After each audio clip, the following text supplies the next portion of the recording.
ನರೇಂದ್ರ ಮೋದಿ ಅವರ ವಿರುದ್ಧವಾಗಿ ಬಹಳ ದೊಡ್ಡ ಮಟ್ಟದಲ್ಲಿ ಮಾತನಾಡಿದ್ರು. ಗುಜರಾತ್ ಇವತ್ತು GST ಅನ್ನುವಂಥದ್ದು ನಾವೇ ಕೈ ಕೊಟ್ಟು ಕೊಳ ಕಟ್ಟಿನ ಹಾಕಿ ಕುಡಿಸ್ಕೊಂಡಂತಹ ಒಂದು ಸ್ಥಿತಿ ಆಗಿದೆ. ಇವತ್ತು ಈ ಕಾನ್ಸೆಪ್ಟ್ ಏನಿದೆ ಇದೊಂದು ಡಿಕ್ಟೇಟರ್ಶಿಪ್ ಕಾನ್ಸೆಪ್ಟ್. ಈ ಒಂದು ದೇಶ ಒಂದು ಚುನಾವಣೆ ಪ್ರಜಾಸತ್ತೆಗಲ್ಲ, ಒಂದು ಡಿಕ್ಟೇಟರ್ಶಿಪ್ಗೆ ಒತ್ತು ಕೊಡುವಂಥ ಒಂದು ಪ್ರಕ್ರಿಯೆ ಆಗಿದೆ. ಪ್ರಪಂಚದ ಅತ್ಯಂತ ಶ್ರೀಮಂತ ಪಕ್ಷ BJP. ನಮ್ದು ಅಲ್ಲ, ದೇಶ ಅಲ್ಲ, ಇಡೀ ಪ್ರಪಂಚದಲ್ಲೇ ಅತ್ಯಂತ ಶ್ರೀಮಂತ ಪಕ್ಷ BJP. ಇವರೆಲ್ಲ ಈ ಒನ್ ನೇಷನ್ ಒನ್ ಎಲೆಕ್ಷನ್ ವಿರುದ್ಧವಾಗಿ ಒಂದಷ್ಟು ವಿರೋಧ ಒಡ್ತಾ ಇತ್ತಂತವ್ರು. ಸೊ ಇವರೆಲ್ಲರೂ ಈಗ BJPಗೆ ಅಥವಾ NDAಗೆ ಸಪೋರ್ಟ್ ಮಾಡೋದ್ರ ಮೂಲಕ 2/3 ಮೆಜಾರಿಟಿ ಸಿಗುವಂತ ಸಾಧ್ಯತೆಗಳು ಇವತ್ತು ನಮಗೆ ಕಾಣಿಸ್ತಾ ಇದೆ. ಈ ಕಾರಣಕ್ಕಾಗಿ ಒಂದು ಪ್ರಾದೇಶಿಕ ಪಕ್ಷಗಳು ತನ್ನ ಅಸ್ತಿತ್ವವನ್ನು ಕಳೆದುಕೊಂಡು ನೀವು ಕಾಣ್ತಾ ಇದ್ದೀರಿ.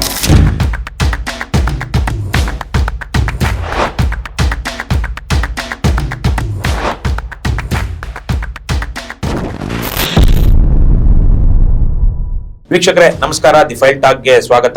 ನಾವು ಒನ್ ನೇಷನ್ ಒನ್ ಎಲೆಕ್ಷನ್ ವಿಚಾರವಾಗಿ BT ವೆಂಕಟೇಶ್ ಅವರು ನಮ್ಮ ರಾಜ್ಯದ ಪ್ರಖ್ಯಾತ ವಕೀಲರು, ಅವ್ರ ಜೊತೆಗೆ ಚರ್ಚೆ ಮಾಡ್ತಾ ಇದ್ವಿ. ಸರ್, ಮತ್ತೊಮ್ಮೆ ತಮಗೆ ಈ ಕಾರ್ಯಕ್ರಮಕ್ಕೆ ಸ್ವಾಗತ. ಒನ್ ನೇಷನ್ ಒನ್ ಎಲೆಕ್ಷನ್ ವಿಚಾರಕ್ಕೆ ಬಹುತೇಕವಾಗಿ ಇವರೆಲ್ಲ ಹೇಳ್ತಿರೋದು ಸಿಕ್ಕಾಪಟ್ಟೆ ದುಡ್ಡು ಖರ್ಚಾಗುತ್ತೆ, ಪದೇ ಪದೇ ಎಲೆಕ್ಷನ್ಗಳಾಗುತ್ತೆ ಅಂತ. ನಮ್ಮ ದೇಶದ ಇತ್ತೀಚಿನ ವಾರ್ಷಿಕ ಬಜೆಟ್ 50 ಲಕ್ಷ ಕೋಟಿ ರೂಪಾಯಿಗಳು ಸರಿಸುಮಾರು. ಅಂದ್ರೆ 5 ವರ್ಷದಲ್ಲಿ 250 ಲಕ್ಷ ಕೋಟಿ ರೂಪಾಯಿಗಳು, ಅಥವಾ ಅದು ಇನ್ಫ್ಲೇಷನ್ ಬೇರೆ ಬೇರೆ ಇದ್ರಲ್ಲಿ ಹೋದಾಗ ಅದು 300 ಲಕ್ಷ ಕೋಟಿ ರೂಪಾಯಿಗಳಾಗುತ್ತೆ. ಆದ್ರೆ ಒಂದು ಎಲೆಕ್ಷನ್ಗೆ ಬಹುಶಃ 5 ರಿಂದ 10 ಸಾವಿರ ಕೋಟಿ ರೂಪಾಯಿ ದೇಶವ್ಯಾಪಿಯಾಗಿ ಆಗುವಂತ ಖರ್ಚು. ಒಟ್ಟಾರೆ ದೇಶದ ಬಜೆಟ್ ನೋಡಿದ್ರೆ ಮಿನಿಸ್ಕ್ಯೂಲ್ ಇಲ್ಲಿ. ಸೊ ಹಾಗಾಗಿ ಇಷ್ಟು ಕೆಲವೊಂದಷ್ಟು ದುಡ್ಡು, ಸಾವಿರ ಕೋಟಿಗಳನ್ನು, ಲಕ್ಷಾಂತರ 40-50 ಲಕ್ಷ ಕೋಟಿ ರೂಪಾಯಿಗಳ ದೇಶದ ಬಜೆಟ್ ಅಲ್ಲಿ ಕೆಲವು ಸಾವಿರ, ಈಗ ನರೇಂದ್ರ ಮೋದಿ ಅವರ ಏರೋಪ್ಲೇನ್ ನ ಬೆಲೆನೇ ಸುಮಾರು 10,000 ಕೋಟಿ ಅಂತ ಹೇಳ್ತಾರೆ. ಸೊ ಹಾಗಾಗಿ ಕೆಲವು ಸಾವಿರ ಕೋಟಿಗಳ ದುಡ್ಡು ಉಳಿಸೋದಿಕ್ಕೆ ಈ ತರಕ್ಕೆ ವಿಶೇಷವಾಗಿ ರಾಜ್ಯಗಳಿಗಿರುವಂತಹ ಸಾರ್ವಭೌಮತೆ, ಒಂದು ರೀತಿಯ ಸ್ವಾಯತ್ತತೆ ಅಥವಾ ಸಾರ್ವಭೌಮತೆ, ಅದು ಒಂದು ಕೆಲವೊಂದು ವಿಚಾರಗಳಲ್ಲಿ ಸಾರ್ವಭೌಮತೆ, ಅದಕ್ಕೆ ಕೇಂದ್ರ ಒಕ್ಕೂಟ ಸರ್ಕಾರವೂ ಇವರ ಸಾರ್ವಭೌಮತೆಯನ್ನ ಪ್ರಶ್ನಿಸುವ ಆಗಿಲ್ಲ ಅಂತಿದೆ. ಈಗ ವಿಶೇಷವಾಗಿ ಗೃಹ ಇಲಾಖೆ ಸಂಪೂರ್ಣವಾಗಿ ರಾಜ್ಯದ ಅಧಿಕಾರದಲ್ಲಿರುವಂತದ್ದು. CBI central bureau of investigation ಕೂಡ ಯಾವುದೇ ರಾಜ್ಯದಲ್ಲಿ ತನಿಖೆ ಮಾಡಬೇಕು ಅಂದ್ರೂ ಆ ರಾಜ್ಯ ಸರ್ಕಾರದ ಅನುಮತಿ ಬೇಕೇ ಬೇಕು. ಅಲ್ಲೇನು ಅವರು ಅಮಿತ್ ಶಾ ಆಗ್ಲಿ ನರೇಂದ್ರ ಮೋದಿ ಆಗ್ಲಿ ಹೋಗಿ ನೀವು ಮಾಡಿ ಅಂದ್ರೆ ನಡೆಯೋದಿಲ್ಲ, ಅದಕ್ಕೆ ಅವಕಾಶವೇ ಇಲ್ಲ. ಹೀಗಿರುವಾಗ ಅಂತಹ ಅಪಾಯಕಾರಿಯಾದ ಸ್ಥಿತಿಯನ್ನ ಇಲ್ಲಿ ಮಾಡ್ಬೇಕಾ ಅನ್ನುವಂಥದ್ದು. ಮತ್ತೆ ಅದೇ ಇದರಿಂದ BJPಗೆ ಏನ್ ಲಾಭ ಇದೆ ಆಗ್ಲೇ ಹೇಳಿದಾಗ ನೀವೊಂದು ಸ್ವಲ್ಪ ಜನರಲ್ ಆಗಿ ಹೇಳಿದ್ರಿ, ಸಾಧ್ಯವಾದಷ್ಟು ಕೇಂದ್ರೀಕೃತ ಮಾಡಿಕೊಳ್ಳುವಂತಹದ್ದು ಯಾವುದು ಸರ್. ಇದು ಸರ್ಕಾರಗಳು ಹೆಚ್ಚಿನ ಮಟ್ಟದ ಕೇಂದ್ರೀಕರಣಕ್ಕೆ ಸಂಬಂಧಪಟ್ಟಂತೆ ಪ್ರಯತ್ನಗಳು ಮಾಡ್ತವೆ. ಆದರೆ ಆ ಕೇಂದ್ರೀಕರಣ ಪ್ರಕ್ರಿಯೆಯಲ್ಲಿ ನಾವು ಕಂಡಂತೆ ಕಳೆದ ಒಂದು 12-13 ವರ್ಷಗಳಲ್ಲಿ ಹೆಚ್ಚಿನ ವಿಷಯಗಳಲ್ಲಿ ನಾವು ಕೇಂದ್ರೀಕರಣದಲ್ಲಿ ನಾವು ಭಾಗಿಯಾಗಿ ಅದರ ನಷ್ಟ ಅನುಭವಿಸ್ತಾ ಇದ್ದೀವಿ. ಫಾರ್ ಎಕ್ಸಾಂಪಲ್ GST ಮೊದಲೇ ನಾವು ಅದ್ರ ಬಗ್ಗೆ ಮಾತಾಡಲೇಬೇಕು. ಕೇಂದ್ರೀಕೃತವಾಗಿರುವಂತಹ ಒಂದು ವ್ಯವಸ್ಥೆ ಅಂತಂದ್ರೆ ಅದರಿಂದ ಆಗ್ತಿರುವಂತ, ಇದು ಕಾಂಗ್ರೆಸ್ ಸರ್ಕಾರ ಪ್ರಾರಂಭ ಮಾಡಿರುವಂತದ್ದು, ಶುರು ಬೀಜ ನೆಟ್ಟದ್ದು ನರೇಂದ್ರ ಮೋದಿ ಅವರ ವಿರುದ್ಧವಾಗಿ ಬಹಳ ದೊಡ್ಡ ಮಟ್ಟದಲ್ಲಿ ಮಾತನಾಡಿದ್ರು. ಗುಜರಾತ್ ಇವತ್ತು GST ಅನ್ನುವಂಥದ್ದು ನಾವೇ ಕೈ ಕೊಟ್ಟು ಕೊಳ ಕಟ್ಟಿನ ಹಾಕಿ ಕುಡಿಸ್ಕೊಂಡಂತಹ ಒಂದು ಸ್ಥಿತಿ ಆಗಿದೆ. ಎಲ್ಲ ರಾಜ್ಯಗಳದ್ದು, ಬರೀ ಒಂದು ಕರ್ನಾಟಕದಲ್ಲ, ಪ್ರತಿ ರಾಜ್ಯದ್ದು. ಇವತ್ತು ನಾವು ಅತಿ ಹೆಚ್ಚು ತೆರಿಗೆ ಕೊಡುವಂತಹ ರಾಜ್ಯಗಳಿಗೆ ನಮ್ಮ ಪಾಲಿನ ದುಡ್ಡು ನಮ್ಮ ಕೈಗೆ ಸೇರ್ತಾ ಇಲ್ಲ ಅನ್ನುವಂಥದ್ದು. ಎರಡನೇದಾಗಿ ಕೆಲವು ರಾಜ್ಯಗಳಿಗೆ ಯಾವ ರಾಜ್ಯ ಕೇಂದ್ರ ಸರ್ಕಾರಕ್ಕೆ BJP ಸರ್ಕಾರಕ್ಕೆ ಅನುಕೂಲವಾಗಿದೆಯೋ, ಅವ್ರದೇ ಒಂದು ಸರ್ಕಾರ ಆಗಿದೆಯೋ ಆ ಸರ್ಕಾರಗಳಿಗೆ ಹೆಚ್ಚಿನ ಮಟ್ಟದ ಕಾಂಟ್ರಿಬ್ಯೂಷನ್ ಕೊಡಲಾಗ್ತಾ ಇದೆ. ಮೂರನೇದಾಗಿ ಈ ಒಂದು ಹಣದ ಮೂಲಕ ಆಗುವಂತಹ ಪಬ್ಲಿಸಿಟಿ, ಇವತ್ತು ಪಬ್ಲಿಸಿಟಿ ಅನ್ನುವಂಥದ್ದು ಸೋಷಿಯಲ್ ಮೀಡಿಯಾ ಮೂಲಕ. ನಿಮಗೆ ಫಾರ್ ಎಕ್ಸಾಂಪಲ್ ಒಂದು ಚಿಕ್ಕ ಎಕ್ಸಾಂಪಲ್, ಅದು ಭೇಟಿ ಪಡೋ ಸಂಬಂಧಪಟ್ಟಂತೆ ನಡೆದಂಥ ಒಂದು ಕಾರ್ಯಕ್ರಮದಲ್ಲಿ ಅದರ ಒಂದು 35-40% ಪ್ರಚಾರಕ್ಕಾಗಿ ಖರ್ಚು ಮಾಡಲಾಯಿತು ಅಂತ. ಅಂದ್ರೆ ನಿಮ್ಗೆ 250-300 ಕೋಟಿ ಇತ್ತು ಅಂತ. ಮಕ್ಕಳ ವಿದ್ಯಾಭ್ಯಾಸವನ್ನ ಏನು ಒಂದು ರೀತಿಯಲ್ಲಿ ಅವಕಾಶ ಮಾಡಿಕೊಡುವಂತಹ ಅಥವಾ ಅದಕ್ಕೆ ಬೆಂಬಲ ಕೊಡುವಂತಹ ಕಾರ್ಯಕ್ರಮ, ಅದು ಪ್ರಚಾರ ಕೊಡುವ ಕಾರ್ಯಕ್ರಮಕ್ಕೆ ಹೆಚ್ಚಿನ ಖರ್ಚು ಮಾಡಲಾಯಿತು ಅನ್ನೋದು. ಇದು ಎಲ್ಲ ಕಡೆ ನಾವು ಕಂಡು ಬರ್ತಾ ಇರೋದು. ಜನರ ಮೇಲೆ ಒಂದು ರೀತಿಯಾದಂತಹ ಒಂದು ಬೊಂಬಾರ್ಡ್ಮೆಂಟ್, ಇದು ಬಾಂಬ್ ಹಾಕುವಂಥದ್ದು ರೀತಿಯಲ್ಲೇ ಲಕ್ಷಣ ಇದೆ, ಇದು ಕಮ್ಮಿ ಏನಲ್ಲ. ಬೊಂಬಾರ್ಡ್ಮೆಂಟ್ ನಿಮ್ಮ ಎದುರಿಗೆ, ಕಣ್ಣಿಗೆ, ನಿಮ್ಮ ಕಿವಿಗೆ, ಕಣ್ಣಿಗೆ, ಎಲ್ಲ ಕಡೆಗೂ ಕೂಡ ಅದು ನಿಮಗೆ ಹೇರುವಂಥದ್ದು ಪರಿಸ್ಥಿತಿ. ಇವತ್ತು ನಮ್ಮಲ್ಲಿ ಇದೊಂದು ಎಲ್ಲರೂ ಕೂಡ ಪಾಲಿಸಿಕೊಂಡು ಬಂದಂಥ ಒಂದು ವ್ಯವಸ್ಥೆ ಆಗೋಗಿದೆ. ಇವತ್ತು ಇಲ್ಲೊಂದು BJP ಸರ್ಕಾರ ಇದ್ದಾಗ ನಿಮಗೆ ಬೆಂಗಳೂರಿನ ಯಾವ ಬೀದಿಯಲ್ಲೂ ಕೂಡ ಇದೇ ಮುಖಗಳನ್ನು ಮಾತ್ರ ಕಾಣುವಂಥದ್ದು ಕಂಡು ಬರ್ತೇವೆ. ಕಾಂಗ್ರೆಸ್ ಸರ್ಕಾರ ಬಂದಾಗಲೂ ಅದನ್ನೇ ನೀವು ಕಂಡು ಬರ್ತೀರಿ. ಸೊ ಪ್ರಾಬ್ಲಮ್ ಏನಿದೆ, ಪ್ರಚಾರ ಮಾಡಿಕೊಳ್ಳುವಂಥ ಜನರ ಮನಸ್ಸಲ್ಲಿ ನೆಡುವಂಥ ಒಂದು ಜನರ ಮನಸ್ಸಲ್ಲಿ ನಮ್ಮ ಮುಖಗಳನ್ನು, ನಮ್ಮ ಒಂದು ಚಿತ್ರಗಳನ್ನು, ನಮ್ಮ ಒಂದು ವಿಷಯಗಳನ್ನು ತುಂಬುವಂಥದ್ದೇನಿದೆ, ನಮ್ಮ ಕೆಲಸದ ಬಗ್ಗೆ ಅಲ್ಲ, ನಮ್ಮ ವ್ಯಕ್ತಿಯ ಬಗ್ಗೆ ಮಾತ್ರ, ನನ್ನ ಅಧಿಕಾರದ ಬಗ್ಗೆ ಮಾತ್ರ, ನಾನೊಬ್ಬ ನಾಯಕ ಅನ್ನೋ ವಿಷಯಕ್ಕೆ ಬಗ್ಗೆ ಸಂಬಂಧಪಟ್ಟಂತೆ ಮಾತ್ರ ಹೆಚ್ಚು ಒತ್ತು ಕೊಡುವಂಥದ್ದು ನಾವು ನೋಡಿದಾಗ U see that it is violation of constitutional rights. ಇವತ್ತು ನಿಮಗೆ ಒಂದು ದೇಶ ಒಂದು ಚುನಾವಣೆ ಪ್ರಕ್ರಿಯೆಯನ್ನು ನೀವು ಯೋಚನೆ ಮಾಡಿ, ಇಂಥ ಒಂದು ಸ್ಥಿತಿಯಲ್ಲಿ ನೀವು ಒಂದು ದೇಶ ಒಂದು ಚುನಾವಣೆ ನೀವು ಮಾತಾಡಿದಾಗ ಈ ಮಟ್ಟದ ಪ್ರಚಾರ ಯಾರಿಗೆ ಮಾಡ್ಲಿಕ್ಕೆ ಸಾಧ್ಯ? ಯಾರೋ ಕೇಂದ್ರದಲ್ಲಿ ವ್ಯವಸ್ಥೆ ತಂದು ನಿಲ್ಲಿಸ್ಕೊಳ್ತಾರೋ ಅವರಿಗೆ ಮಾತ್ರ ಸಾಧ್ಯ ಆಗ್ತದೆ. ಬೊಂಬಾರ್ಡ್ಮೆಂಟ್ ಅಂತಂದ್ರೆ ಇವತ್ತು ಪ್ರಪಂಚದ ಅತ್ಯಂತ ಶ್ರೀಮಂತ ಪಕ್ಷ BJP. ನಮ್ದು ಅಲ್ಲ, ದೇಶ ಅಲ್ಲ, ಇಡೀ ಪ್ರಪಂಚದಲ್ಲೇ ಅತ್ಯಂತ ಶ್ರೀಮಂತ ಪಕ್ಷ BJP. ಅತ್ಯಂತ ಹೆಚ್ಚಿನ ಸದಸ್ಯರಿರುವಂತ ಅವರು ನಾನು ಹೇಳ್ತಿರೋ ಮಾತಲ್ಲ, ಆ ಪಕ್ಷ ಹೇಳುವಂಥದ್ದು ಅತಿ ಹೆಚ್ಚು ಸದಸ್ಯರಿರುವಂತಹ ಪಕ್ಷ BJP. ಅತಿ ಹೆಚ್ಚು ರಾಜ್ಯಗಳಲ್ಲೂ ಅತಿ ಹೆಚ್ಚು ಕಚೇರಿಗಳಿರುವಂತಹ ಪಕ್ಷ BJP. ನಿಮಗೆ ಇಂಥದ್ದು ಒಂದು ವ್ಯವಸ್ಥೆ ಇಟ್ಕೊಂಡಾಗ ನೀವು ಒಂದು ದೇಶ ಒಂದು ಚುನಾವಣೆಯಲ್ಲಿ ಆ ಒಂದು ಪ್ರಕ್ರಿಯೆ ಶುರುವಾಯಿತು ಅಂತಂದ್ರೆ BJP ತನ್ನ, ನಾನು ಆರಂಭದಲ್ಲಿ ಹೇಳಿದಾಗೆ one party one nation one election one party system ಕಡೆಗೆ ಸ್ವಾಮಿ ಎಲ್ಲಿ ಬಂದು ನಿಲ್ಲತ್ತೆ ಬೆಳವಣಿಗೆ ಆಗುತ್ತೆ ಅಂತಂದ್ರೆ ಇಟ್ ಕಮ್ಸ್ ಟು, ನಾನು ಸದ್ದಾಮ್ ಹುಸೇನ್ ಎಲೆಕ್ಷನ್ ಆಯ್ತು, ಎಲೆಕ್ಷನ್ ನಲ್ಲಿ ಸದ್ದಾಮ್ ಹುಸೇನ್ ಇರಾಕ್ನಲ್ಲಿ ಎಲೆಕ್ಷನ್ ನಡೀತಿತ್ತು, ಬಾತ್ ಪಕ್ಷದ ಪರೀಕ್ಷೆ. ಈಗಲೂ ರಷ್ಯಾದಲ್ಲಿ ಹಾಗೆ ಅಲ್ವಾ ನಡೀತಿರೋದು, ಬಾತ್ ಪಕ್ಷದ ಎಲೆಕ್ಷನ್ ನಡೀತಿತ್ತು, ಅದರಲ್ಲಿ ಅನೌನ್ಸ್ ಮಾಡಲಾಯ್ತು ಈ ಸಲ ಎಲೆಕ್ಷನ್ ಅಲ್ಲಿ ಸದ್ದಾಮ್ ಹುಸೇನ್ ಅವರಿಗೆ 98.9 ಮತಗಳು ಸಿಕ್ಕು. ಇನ್ನು ಮಿಕ್ಕಿದ 1% ಮತ ಯಾಕೆ ಬಂದಿಲ್ಲ ಅಂದ್ರೆ ಆ ವೋಟ್ ಹಾಕಿಲ್ಲ, ಅವ್ರು ಹಾಕಿದ್ರೆ ಅದು ಕೂಡ ಅವ್ರದೇ ಬರ್ತಿತ್ತು, 100% ಬರ್ತಿತ್ತು. ಇವತ್ತು ಈ ಕಾನ್ಸೆಪ್ಟ್ ಏನಿದೆ ಇದು ಒಂದು ಡಿಕ್ಟೇಟರ್ಶಿಪ್ನ ಕಾನ್ಸೆಪ್ಟ್. ಈ ಒಂದು ದೇಶ ಒಂದು ಚುನಾವಣೆ ಪ್ರಜಾಸತ್ತೆಗಲ್ಲ, ಒಂದು ಡಿಕ್ಟೇಟರ್ಶಿಪ್ಗೆ ಒತ್ತು ಕೊಡುವಂತ ಒಂದು ಪ್ರಕ್ರಿಯೆ ಆಗಿದೆ. ಸೊ ಈಗ ಇದು ಜಾಯಿಂಟ್ ಪಾರ್ಲಿಮೆಂಟರಿ ಕಮಿಟಿ ಕೊಟ್ಟಿದ್ದಾರೆ. ಹಿಂದೆ ಇದ್ದಂತಹ ನರೇಂದ್ರ ಮೋದಿ ಅವರೇ ಒಂದು ರೀತಿಯಲ್ಲಿ ನೇಮಿಸಿದ್ದಂತಹ, ಅಂದ್ರೆ ಜನರಿಂದ ಆಯ್ಕೆ ಆಯ್ತು ಅನ್ನೋದಕ್ಕಿಂತ ನೇಮಿಸಿದ್ದಂತಹ ರಾಷ್ಟ್ರಪತಿ ಯಾರಿದ್ರು, ರಾಮನಾಥ್ ಕೋವಿಂದ್ ಅವರು, ಅವರ ಒಂದು ಅಧ್ಯಕ್ಷತೆಯಲ್ಲಿ ಒಂದು ಕಮಿಟಿಯನ್ನ ಮಾಡಲಾಯಿತು. ಅದು ಸರ್ಕಾರಕ್ಕೆ ಒಂದಷ್ಟು ವರದಿಗಳನ್ನ ಕೊಟ್ಟು, ಇಲ್ಲ ಒನ್ ನೇಷನ್ ಒನ್ ಎಲೆಕ್ಷನ್ ಮಾಡಬೇಕು, ಅದಕ್ಕೆ ರಾಜ್ಯಗಳಿಗೆ ಹೀಗೆ ಚುನಾವಣೆ ಅದು ಬಹುಮತ ಕಳೆದುಕೊಂಡಾಗ ಹೀಗೆ ಮಾಡೋದು, ಅಥವಾ ಈಗ ಮುಂದಿನ ಸಲಕ್ಕೆ ಮಾಡಬೇಕು ಅಂದ್ರೆ ಅವರ ಅವಧಿಯನ್ನ ಮೊಟಕುಗೊಳಿಸೋದು, ಅಥವಾ ಇನ್ನೊಂದೇನೋ ಅವಧಿಯನ್ನು ಹೆಚ್ಚು ಮಾಡೋದು ಕೆಲವೊಂದು ರಾಜ್ಯಗಳಲ್ಲಿ, ಹೀಗೆಲ್ಲ ಒಂದಷ್ಟು ಅವರು ಸಜೆಷನ್ಸ್ ಕೊಟ್ಟಿದ್ದಾರೆ. ಈಗ ಅದು ಜಾಯಿಂಟ್ ಪಾರ್ಲಿಮೆಂಟರಿ ಕಮಿಟಿಗೆ ಹೋಗಿದೆ. ಇದೆಲ್ಲ ಬೇರೆ ಬೇರೆ ಸಂದರ್ಭಗಳಲ್ಲಿ ಬೇರೆ ಬೇರೆ ರೀತಿ ನಡೀತಾ ಇದೆ. ಏನಾಗಬಹುದು ಮುಂದಿನ? ಸಿಂಪಲ್ ಹೇಳ್ತೀನಿ, ಒಂದು ದೇಶ ಒಂದು ಎಲೆಕ್ಷನ್ ಮಾಡಬೇಕು ಅಂತಂದ್ರೆ ಕಾಂಗ್ರೆಸ್ ಪಕ್ಷ ಈಗ ಸರ್ಕಾರದಲ್ಲಿದೆ ಕರ್ನಾಟಕದಲ್ಲಿ, ನಾಳೆ ತನ್ನ ಬಹುಮತವನ್ನು ಕಳೆದುಕೊಳ್ಳೋದು. ಅದು ಯಾವ ತರ ಕಳೆದುಕೊಳ್ಬಹುದು? ಬಹುಮತ ಅನ್ನುವಂಥದ್ದು ಇವತ್ತಂತಲ್ಲ, ಯಾವುದೇ ದಿವಸ, any day it can lose it majority. ಅದು ಕಳೆದುಕೊಂತು ಅಂತಂದ್ರೆ ಆ ಒಂದು ಪರಿಸ್ಥಿತಿನ ಬದಲಾವಣೆ ಮಾಡಿ ನೀವು ಕೇಂದ್ರದಲ್ಲಿ ಸರ್ಕಾರ ತರ್ತಿರೋ ಅಥವಾ ಇದೇ ಸರ್ಕಾರವನ್ನು 3 ವರ್ಷ ಕಂಟಿನ್ಯೂ ಮಾಡ್ತಿರೋ, ಅಂದ್ರೆ ಒಂದು ಬಹುಮತವಿಲ್ಲದಂತ ಸರ್ಕಾರಕ್ಕೆ ನೀವು ಬಹುಮತವನ್ನ ಕಾನೂನು ಮೂಲಕ ಕೊಡಲಾಗ್ತದೆ. ಏಕೆ? ಎಲೆಕ್ಷನ್ ಬರೋ 2 ವರ್ಷ ತನಕ ವೆಯ್ಟ್ ಮಾಡ್ಬೇಕಾಗ್ತದೆ. ಸೊ ಇದು ಕಲ್ಪನೆ ಇದೆಯಲ್ಲ, ಇದು ಅತ್ಯಂತ ದುಷ್ಟ ಕಲ್ಪನೆ, ನೀಚವಾದಂತಹ ಕಲ್ಪನೆ. ಒಂದು ದೇಶ ಒಂದು ಚುನಾವಣೆ ಅನ್ನುವಂಥದ್ದು ಈ ದೇಶದ ಪ್ರಜಾಸತ್ತೆಗೆ ಒಂದು ದೊಡ್ಡ ಪ್ರಜಾಸತ್ತೆಗೆ ಒಂದು ದೊಡ್ಡ ಕೊಡಲಿಪೆಟ್ಟಾದಂತಹ ಒಂದು ಸಿಸ್ಟಮ್ ಇದು. ಇದನ್ನ ಪ್ರತಿ ರಾಜ್ಯವು ಇದೊಂದು ಹೋರಾಟದ ದಾರಿಯನ್ನಾಗಿ ಹುಡುಕೊಂಡು ಇದನ್ನ ಪ್ರಶ್ನಿಸಬೇಕಾದ ಅವಶ್ಯಕತೆ ಇದೆ. ಪ್ರತಿಯೊಂದು ರಾಜ್ಯದ ಎಲ್ಲಾ ಪ್ರಾದೇಶಿಕ ಪಕ್ಷಗಳು, ನನಗೆ ಇದಕ್ಕಿಂತ ಹೆಚ್ಚಾಗಿ ಕಂಡು ಬರುತ್ತದು ನಿಮಗೆ ಕಾಂಗ್ರೆಸ್ BJP ಅಂತಲ್ಲ, ನಿಮಗೆ ಪ್ರತಿಯೊಂದು ಹೆಚ್ಚಿನ ಸಮಸ್ಯೆ ಆಗುವಂಥದ್ದು ಪ್ರಾದೇಶಿಕ ಪಕ್ಷಗಳಿಗೆ. ಈಗ ನೆಹರೂರವರು ಒಂದು ರೀತಿಯಲ್ಲಿ ಅವರ ಕಾಲಕ್ಕೆ ಅತ್ಯಂತ ಜನಪ್ರಿಯ ರಾಜಕಾರಣಿ, ಪ್ರಧಾನಮಂತ್ರಿಗಳಾಗಿದ್ರು. ಆದರೆ ಅವರ ಸಂದರ್ಭದಲ್ಲಿಯೇ ಅವರ ಪಕ್ಷದಲ್ಲಿಯೇ ಒಂದು ಸಕಾರಣವಾಗಿ ವಿರೋಧ ಮಾಡುವಂತಹ ಜನರು ಇದ್ರು. ಕೃಪಲಾನಿ ಅವರು ಇರಬಹುದು, ಮತ್ತೆ ಅವ್ರ ಜೊತೆಗೆ ಹಿಂದೆ ಸ್ವಾತಂತ್ರ್ಯ ಹೋರಾಟದಲ್ಲಿ ಭಾಗವಹಿಸಿದ್ದಂತಹ ರಾಮ್ ಮನೋಹರ್ ಲೋಹಿಯಾದವರು ಇರಬಹುದು, ಹಲವಾರು ಜನ. ಸಾವಿರಾರು ಜನ. ಈಗ ವಿಷಯ ನಮ್ಮ ಇತ್ತೀಚಿನ 20-30 ವರ್ಷಗಳ ನೋಡಿದಾಗ ರಾಜೀವ್ ಗಾಂಧಿ ಅವರ ವಿರುದ್ಧವಾಗಿ ಬಂಡೆದ್ದು ಬಂದಂತ VP ಸಿಂಗ್ ಅವರು ಒಂದು ಜನತಾ ರಂಗವನ್ನ ಕಟ್ಟಿ ಅಥವಾ ವಿರೋಧ ಪಕ್ಷಗಳಿಗೆ ನಾಯಕತ್ವ ಕೊಟ್ಟು ಅವರು ಪ್ರಧಾನಮಂತ್ರಿ ಆದ್ರು. ಅಂದ್ರೆ ಆಡಳಿತ ಪಕ್ಷದಲ್ಲಿಯೇ ಒಂದು ಸಂದರ್ಭಗಳಲ್ಲಿ ವಿರೋಧ ಬರ್ತಾ ಇತ್ತು. ಆದ್ರೆ ನಾವು ಇತ್ತೀಚೆಗೆ ನೋಡಿದಾಗ ಕಳೆದ 12 ವರ್ಷಗಳಲ್ಲಿ ನರೇಂದ್ರ ಮೋದಿ ಅವರ ಬಿಜೆಪಿಯಲ್ಲಿ ಆ ತರಹದ ಯಾವ ವಿರೋಧವನ್ನ ಅವರ ಪಕ್ಷದ ಯಾರೊಬ್ರು ಮಾಡ್ತಾ ಇಲ್ಲ. ಮತ್ತೆ ತಾತ್ವಿಕವಾಗಿ ಇದು ಸರಿಯಲ್ಲ ಅಂತ ಅನ್ನಿಸುವಂತ ಯಾವ ಮುಖ್ಯಮಂತ್ರಿಯೋ ಅವರ ಪಕ್ಷದಲ್ಲಿ ಈ ಸಂದರ್ಭದಲ್ಲಿ ಇಲ್ಲ. ಹಾಗಾಗಿ ಇದೊಂದು ರೀತಿಯಲ್ಲಿ ಸಂಪೂರ್ಣವಾಗಿ ಒಂದು ವ್ಯಕ್ತಿ ಅಥವಾ ಒಂದು ವಿಷಯದ ಆಧಾರದ ಮೇಲೆ ಅಥವಾ ಒಂದು ಪಕ್ಷದ ಮೇಲೆ ಒಂದೇ ತತ್ವದ ಮೇಲೆ ಇಡೀ ದೇಶ ವ್ಯವಸ್ಥೆ ನಿಂತಿದೆ. ವಿರೋಧ ಪಕ್ಷಗಳ ಪ್ರಾಬಲ್ಯ ಕುಂಠಿತವಾಗ್ತಾ ಇದೆ.